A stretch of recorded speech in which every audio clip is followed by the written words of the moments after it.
Hello बच्चों। तो आज हम लोग 10 क्लास के जो पार्ट 3 है धातु अधातु संबंधित प्रश्न, तो टॉप 50 क्वेश्चन हम लोग पढ़ने वाले हैं, ठीक है ना। तो बने रहिएगा अंत तक वीडियो के साथ। और सभी लोग कॉपी पेन के साथ बैठेंगे और सभी प्रश्नों को लिखते चलेंगे, ठीक है। और जिसके पास कॉपी पेन अभी मान लीजिए नहीं उपलब्ध है तो आप अपना वीडियो को पॉज कर करके स्क्रीनशॉट ले लीजिएगा, ठीक है। और फिर लिख करके याद कर लीजिएगा। तो चलिए शुरुआत करते हैं हम लोग। फर्स्ट क्वेश्चन की ओर बढ़ते हैं। वेरी शॉर्ट क्वेश्चन है, ठीक है ना। टॉप 50 क्वेश्चन है जिसमें एक एक क्वेश्चन जो है वेरी शॉर्ट है, ठीक है। तो चलिए शुरू करते हैं। फर्स्ट क्वेश्चन है, एक ऐसी अधातु का नाम लिखें जो चमकीला होता है। आप लोग जल्दी से अपना आंसर कमेंट में कर सकते हैं वीडियो को पॉज करके, ठीक है ना। बाकी हम कंटिन्यू आंसर और क्वेश्चन दोनों करते चलेंगे, ठीक है। तो चलिए इसके लिए हम लोग आंसर देखते हैं। यहाँ पर देखिए आयोडीन है। क्या है? आयोडीन। क्या हो जाएगा इसका आंसर? आयोडीन। नेक्स्ट प्रश्न है, एक ऐसी धातु का नाम लिखें जो ऊष्मा का सर्वोत्तम चालक है। मतलब ऊष्मा का सबसे अच्छा चालक है, ठीक है ना। उसका नाम बताना। चलिए हिंट देते हैं इसके लिए। ये देखिए हिंट दे दिया गया है, पहचान लीजिए कौन सा धातु है। बाकी चलिए इसका नाम देख लेते हैं हम लोग। क्या नाम है इसका? सिल्वर, ठीक है ना। सिल्वर एजी से इसका प्रतीक है और सिल्वर या चांदी कहते हैं, ठीक है ना। चलिए तीसरा क्वेश्चन की ओर आगे बढ़ते हैं। तीसरा प्रश्न है, एक ऐसी धातु का नाम लिखें जो विद्युत का सुचालक होता है, ठीक है ना। विद्युत का सुचालक है और वह धातु है। चलिए इसके लिए भी आपको हिंट दे दिया जाता है। चलिए देखिए तो क्या है, पहचान लिए होंगे अब। कमेंट में अपना जल्दी जल्दी से नाम दे दीजिए कि क्या है इसका नाम। बाकी चलिए नेम देख लेते हैं हम लोग। ग्रेफाइट। क्या नाम है? ग्रेफाइट। चलिए नेक्स्ट क्वेश्चन की ओर आगे बढ़ते हैं हम लोग। क्वेश्चन नंबर फोर्थ की ओर। फोर्थ क्वेश्चन है, धातुएं कठोर सतह से टकराने पर आवाज़ उत्पन्न करती है, उन्हें क्या कहते हैं? मतलब धातु जब कठोर सतह से टकराती है तो आवाज़ उत्पन्न करती है, तो उस आवाज़ को क्या कहते हैं वही आपको बताना है। सभी लोग अपना आंसर कमेंट में कर दीजिए। चलिए हम लोग आंसर देख लेते हैं। उसे कहते हैं ध्वनिक या सोनोरस, ठीक है ना। नेक्स्ट क्वेश्चन, एक ऐसी धातु का उदाहरण दें जिसे चाकू द्वारा आसानी से काटा जा सकता है। उसका आंसर है सोडियम, ठीक है ना, जिसका प्रतीक एन है, ठीक है। चलिए नेक्स्ट प्रश्न, एक ऐसी धातु का नाम लिखें जो उष्मा की अल्पतम चालक है। मतलब उष्मा के चालक है लेकिन अल्पतम है, ठीक है ना। तो वो है पीवी लेड, ठीक है। नेक्स्ट प्रश्न 7 नंबर है, एक ऐसी धातु का नाम लिखें जो उष्मा की कुचालक होती है। तो क्या है, कौन कौन पदार्थ है? एक पदार्थ पूछा गया था, यहाँ पर देखिए दो दो पदार्थ दिया गया है, दोनों है जो कुचालक ही है, ठीक है ना। तो वो है पारा, जिसे एच प्रतीक, एच जी से प्रतीक है उसका, और शीशा है, शीशा का प्रतीक है पीवी। नेक्स्ट प्रश्न 8, दो ऐसे धातुओं के नाम बताएं जो प्रकृति में मुक्त अवस्था में पाई जाती है। प्राकृतिक में स्वतंत्र अवस्था में पाई जाती है उस धातु का नाम बताना है, ठीक है ना। मुक्त अवस्था में पाई जाती है। चलिए उनका नाम है सोना, एयू उसका प्रतीक है, और प्लेटिनम पीटी से सूचित किया जाता है, ठीक है ना। नेक्स्ट प्रश्न है, एक ऐसी धातु का नाम बताएं जो कमरे के ताप पर द्रव होती है, ठीक है ना। कमरे के ताप पर क्या होती है? द्रव होती है। तो ऐसा धातु का नाम हो जाएगा, क्या नाम हो जाएगा? आप लोग बता दिए होंगे कमेंट में। पारा। क्या नाम हो जाएगा? पारा, जिसका प्रतीक क्या है? H G. और नेक्स्ट क्वेश्चन है, एक ऐसी अधातु का नाम बताइए जो सामान्य ताप पर द्रव अवस्था में पाई जाती है। आंसर हो जाएगा ब्रोमीन, ठीक है। नेक्स्ट प्रश्न हम लोग देखते हैं 11, विद्युतीय परिपथ बनाने में किस धातु का उपयोग किया जाता है। तो विद्युत परिपथ जो बनता है उसमें जो है हम लोग किस धातु का प्रयोग करते हैं वो बताना है, ठीक है ना। तो सबसे ज़्यादा इसे हम लोग कॉपर का प्रयोग करते हैं, ताम्र, जिसको तांबा भी कहते हैं, कॉपर भी कहते हैं, ठीक है ना। तो राइट आंसर हम लोग का यहाँ पर जो है ताम्र लिख दिया गया है। नेक्स्ट प्रश्न है, किन्हीं दो उपधातु यानी कि मेटेलाइट का तत्व के नाम एवं रासायनिक संकेत लिखना है, ठीक है ना। नाम भी लिखना है और रासायनिक संकेत भी लिखना है। तो चलिए यहाँ पर दोनों का लिख दिया गया। उपधातु मतलब मेटेलाइट मतलब न धातु है न अधातु, मतलब दोनों में शामिल हो जाता है, उपधातु है। सिलिकॉन है, एसाइस इसका प्रतीक है, और दूसरा नाम जो है जर्मेनियम है, जिसको जीई से सूचित किया जाता है। नेक्स्ट प्रश्न है, एक ऐसी अधातु का नाम लिखें जो गैसीय अवस्था में पाई जाती है। अधातु है वो, ठीक है ना, और गैसीय अवस्था में पाई जाती है, उसका नाम बताना है। ए वो कहते हैं, वो है हाइड्रोजन, ठीक है। नेक्स्ट प्रश्न है, दो उभयधर्मी ऑक्साइडों के नाम लिखें। उभयधर्मी ऑक्साइड जो होते हैं उनमें से दो का उदाहरण लिखना, नाम लिखना है। तो फर्स्ट है एल्युमिनियम ऑक्साइड, यहाँ पर प्रतीक है Al2O3, और दूसरा है जिंक ऑक्साइड, ZnO से सूचित किया जाता है, ठीक है। नेक्स्ट 15वां क्वेश्चन हम लोग देखते हैं, एक ऐसी धातु का नाम लिखें जो हथेली पर रखने से पिघलने लगती है। उस धातु का नाम बताना है, ठीक है, जिसे हथेली पर रखते हैं तो पिघलने लगता है, तो है गैलियम। क्या है? गैलियम। नेक्स्ट हम लोग 16 प्रश्न देखते हैं, पारद के एक अयस्क का नाम लिखना है और साथ में उसका रासायनिक सूत्र भी लिखना है, ठीक है ना। तो हो जाएगा हम लोग का सिनेबार, अयस्क का नाम हो जाएगा सिनेबार और सूत्र क्या हो जाएगा HgS। नेक्स्ट प्रश्न है सबसे कम उष्मा चालकों के नाम बताएं। जो सबसे कम उष्मा चालक है, ठीक है ना, उसका नाम बताना है, तो है सीसा। क्या है? सीसा। और एक और है पारा। नेक्स्ट प्रश्न है भूप्रपटी में सर्वाधिक प्रचुर तत्व का नाम बताना है, मतलब भूप्रपटी में जो सबसे ज़्यादा तत्व मौजूद है उसका नाम बताना है, तो वो है ऑक्सीजन। लगभग देखिए 46.6% उपलब्ध है। कितना है? 46.6%। नेक्स्ट प्रश्न हम लोग देखते हैं भूप्रपटी में दूसरे सर्वाधिक प्रचुर तत्व का नाम बताना है, तो दूसरा प्रचुर तत्व जो है सिलिकॉन है। क्या है? सिलिकॉन। लगभग 28% है, ठीक है ना। नेक्स्ट प्रश्न की ओर आगे बढ़ते हैं। क्या होता है जब धातु ऑक्सीजन से अभिक्रिया करता है? बहुत महत्वपूर्ण क्वेश्चन है, एग्जाम में लगभग लगातार पूछा जाता है, ठीक है ना। तो चलिए इसका आंसर बताइए जल्दी से आप लोग। देखिए इसका आंसर हो जाएगा धातु ऑक्सीजन के साथ अभिक्रिया करके धातु ऑक्साइड बनाता है, ठीक है ना। धातु ऑक्साइड या धात्विक ऑक्साइड भी कर सकते हैं इसको। नेक्स्ट प्रश्न है 21, 21वां में हम लोग पहुंच गए हैं, ठीक है। उन धातुओं के नाम बताएं जो हाइड्रोजन के साथ अभिक्रिया करती है, मतलब वैसे धातु का नाम बता देना है जो हाइड्रोजन के साथ अभिक्रिया करती है। तो देखिए सोडियम है, पोटेशियम है, कैल्शियम है, ठीक है ना। ये जैसे सोडियम का प्रतीक हो गया Na, पोटेशियम का K हो गया, कैल्शियम का Ca हो गया। नेक्स्ट प्रश्न है दो धातुओं के नाम बताएं जो तनु अम्ल से हाइड्रोजन को विस्थापित कर देता है। अब देखिए दो ऐसा धातु का नाम बताना है जो तनु अम्ल से हाइड्रोजन को विस्थापित करता है, अलग कर देता है, ठीक है ना। तो है Mg मैग्नीशियम और Zn है जिंक, ठीक है ना। Mg मतलब मैग्नीशियम हो गया। नेक्स्ट है दो धातुओं के नाम बताएं जो तनु अम्ल से हाइड्रोजन को विस्थापित नहीं कर सकता है। अगली बार देखिए उल्टा क्वेश्चन जस्ट पूछ दिया गया है, दो धातु के नाम बताना है जो तनु अम्ल से हाइड्रोजन को विस्थापित नहीं कर पाता है, तो वे हो जाएंगे कॉपर और Au यानी कि गोल्ड, सोना, ठीक है ना। नेक्स्ट प्रश्न है धातु एवं हाइड्रोजन के बीच अभिक्रिया को प्रदर्शित करने के लिए समीकरण लिखिए।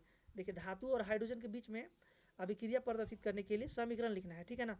तो यहाँ पर देखिए समीकरण हो जाएगा धातु में हम लोग धातु ले लिए कैल्शियम जो किस रूप में है सॉलिड में, मतलब कि ये जो है ठोस रूप में है, प्लस में हाइड्रोजन ले लिए H2 यानी कि गैस जी गैस रूप में है, ठीक है ना। यहाँ पर अभिक्रिया किया है, तीर का निशान है, तो क्या बना दिया CaH2, ठीक है ना। और किस रूप में है? हम लोग का सॉलिड रूप में है। नेक्स्ट प्रश्न है 25, क्या होता है जब कोई धातु किसी तनु अम्ल के साथ अभिक्रिया करती है? फिर से क्वेश्चन पढ़ते हैं, क्या होता है जब कोई धातु किसी तनु अम्ल के साथ अभिक्रिया करती है, ठीक है ना। तनु अम्ल के साथ किसका अभिक्रिया कराना है? धातु के। तो देखिए इस अभिक्रिया में क्या होगा, धातु के लवण तथा हाइड्रोजन गैस का निर्माण होगा, ठीक है ना।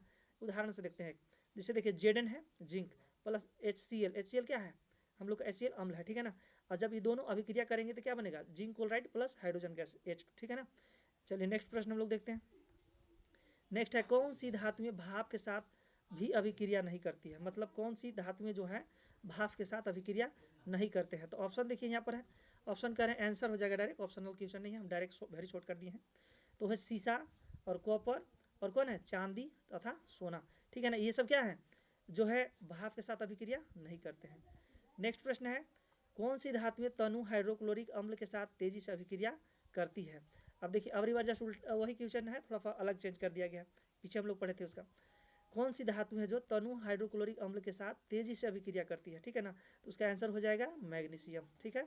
नेक्स्ट प्रश्न दो ऐसी धातुओं के नाम लिखें जिनका गलनांक बहुत कम होता है, मतलब गलनांक उसका कम होता है वैसा धातु का नाम बताना है। तो हो जाएगा हम लोग का पहला गैलियम और दूसरा हो जाएगा सीजियम।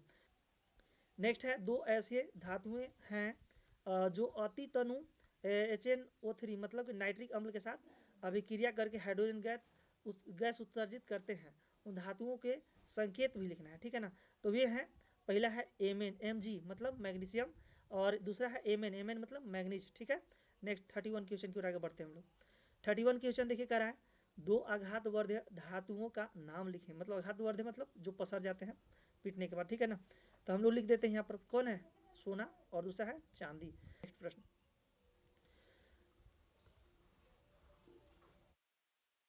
नेक्स्ट प्रश्न है एक अधातु का नाम लिखें जो कठोरतम होती है, मतलब ऐसा धातु का नाम बताना जो कठोरतम होता है। तो देखिए वो कार्बन की अपरूप है और उसका नाम है हीरा। क्या नाम है? हीरा। नेक्स्ट प्रश्न है किन्हीं दो धातुओं के नाम लिखें जो जल में आग उत्पन्न करते हैं। तो दो ऐसा धातु का नाम लिखना है जो जल में जैसे मिलते हैं ना तो आग उत्पन्न कर देते हैं, तो ये हो जाएंगे पोटेशियम और दूसरा हो जाएंगे सोडियम। नेक्स्ट प्रश्न है 34वां आयरन की भाप के साथ अभिक्रिया रासायनिक समीकरण लिखना है, ठीक है ना। चलिए इसका रासायनिक समीकरण देखते हैं। देखिए ये आयरन है Fe, इसको फेरस भी कहते हैं ना। अब देखिए जल के साथ अभिक्रिया कर रहा है H2O के साथ, यहाँ पर बीच में एरो का निशान है, टाइपिंग में मिस्टेक हो गया है। तो ये अभिक्रिया के बाद क्या बना देगा Fe3O4, साथ में क्या बना देगा हाइड्रोजन H2 मतलब गैस, ठीक है ना। नेक्स्ट है 35, सबसे अधिक अभिक्रियाशील धातु कौन सी, सबसे अधिक अभिक्रियाशील हम लोग के यहाँ पर बताना है, ठीक है ना। तो हो जाएगा हम लोग के देखिए 3 धातु हैं, ये है लिथियम, इसके बाद पोटेशियम, इसके बाद सोडियम। नेक्स्ट है सबसे कम अभिक्रियाशील धातु है कौन सी, सबसे कम, अबरी बार उल्टा पूछ दिया गया जस्ट। तो ये है हम लोग का Ag और Au जो है बहुत कम अभिक्रियाशील है, ठीक है ना। नेक्स्ट है धातु को उसके ऑक्साइड से प्राप्त करने के लिए किस रासायनिक का उपयोग किया जाता है, रासायनिक प्रक्रिया का उपयोग किया जाता है, ठीक है ना।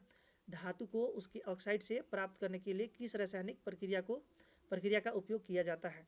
नेक्स्ट तल हम लोग इसका चलिए आंसर देख लेते हैं। इसको कहते हैं अपचयन की प्रक्रिया, कार्बन के साथ हम लोग बार बार करा करके ऑक्सीजन को अलग करा देते हैं, ठीक है ना इसमें।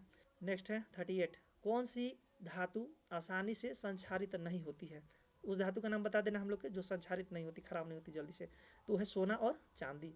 नेक्स्ट प्रश्न है कोई धातु ऑक्सीजन के साथ अभिक्रिया कर उच्च गलनांक वाला यौगिक निर्मित करती है, यह यौगिक जल में विलय है और यह तत्व क्या है। क्वेश्चन देखिए पूछा, क्वेश्चन को समझिए पहले। कोई धातु है जो ऑक्सीजन के साथ अभिक्रिया करके उच्च गलनांक वाला यौगिक बनाता है, ठीक है।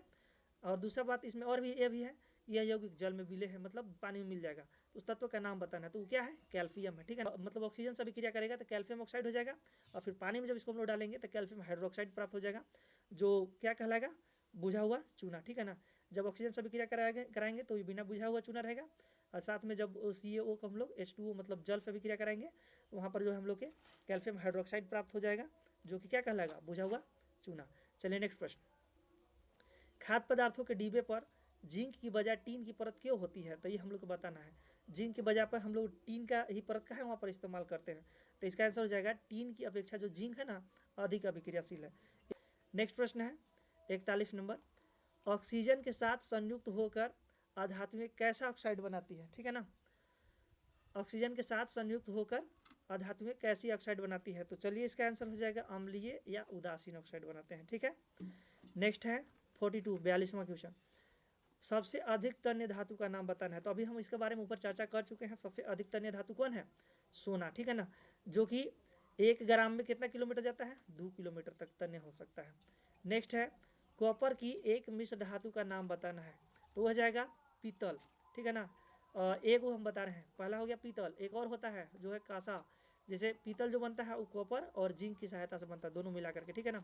और जो कांसा है वो कॉपर और टीन की सहायता से बनता है। चलिए नेक्स्ट प्रश्न, सीसा यानी कि जिसको लेड भी कहते हैं ना, ये दोनों मिल करके एक मिश्र धातु बनाते हैं, उसका नाम बताना हम लोग, तो उसे क्या कहते हैं, सोल्डर, क्या कहते हैं, यहाँ पर देखिए सोल्डर।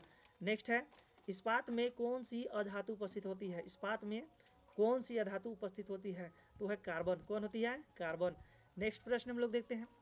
नेक्स्ट प्रश्न है धातुओं से अपद्रव को हटाने के लिए सबसे अधिक प्रचलित विधि क्या है।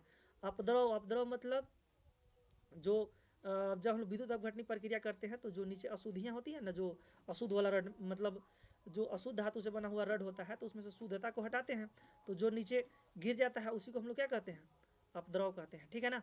तो उसे हम लोग उसी अपद्रव को हटाने के लिए सबसे जो ज़्यादा प्रचलित प्रक्रिया है वो क्या है, तो है विद्युत अपघटनी परिष्करण, ठीक है ना। और इसको हम लोग जो ये अपद्रव है इसको हम लोग एनोड पंख के नाम से भी जानते हैं, ठीक है। नेक्स्ट है 47, अमलगम क्या है। देखिए ये भी क्वेश्चन बहुत रिपीटेबल है, वेरी शॉर्ट में ही पूछा जाता है ज़्यादातर। तो देखिए अम्ल जो है, अमलगम जो है मिश्र धातु में से, जब हम लोग मिश्र धातु बनाते हैं ना, तो उस धातु मतलब मिश्र धातु बनाते हैं उसमें से एक धातु यदि पारा रहता है ना तो उसे हम लोग अमलगम कहते हैं, ठीक है ना। नेक्स्ट क्वेश्चन है जिंक के साथ अन्य किस धातु को मिलाकर जिंक अमलगम बनाया जाता है। तो देखिए जिंक है, अब जिंक अमलगम बनाया गया है, ठीक है ना। तो जिंक अमलगम बनाने में हम लोग के दूसरा धातु कौन रहा होगा, पारा। अभी जैसे कि ऊपर चर्चा की क्वेश्चन 47 में 47 में, तो दूसरा जो धातु है वो कौन रहेगा, पारा है, Hg। चलिए नेक्स्ट क्वेश्चन जो है 49, शुद्ध सोना कितने कैरेट का होता है, ठीक है ना। बहुत मतलब अच्छा सा क्वेश्चन है, तो ये आप लोग का अभी फिलहाल ही पढ़ाया गया है। ये है 24 कैरेट मतलब 24 कैरेट का होता है, ठीक है ना। नेक्स्ट है 1 ग्राम सोने से कितनी लंबी तार खींची जा सकती है, इसके बारे में भी हम लोग पीछे चर्चा कर चुके हैं, फिर से हम लोग एक बार देख लेते हैं।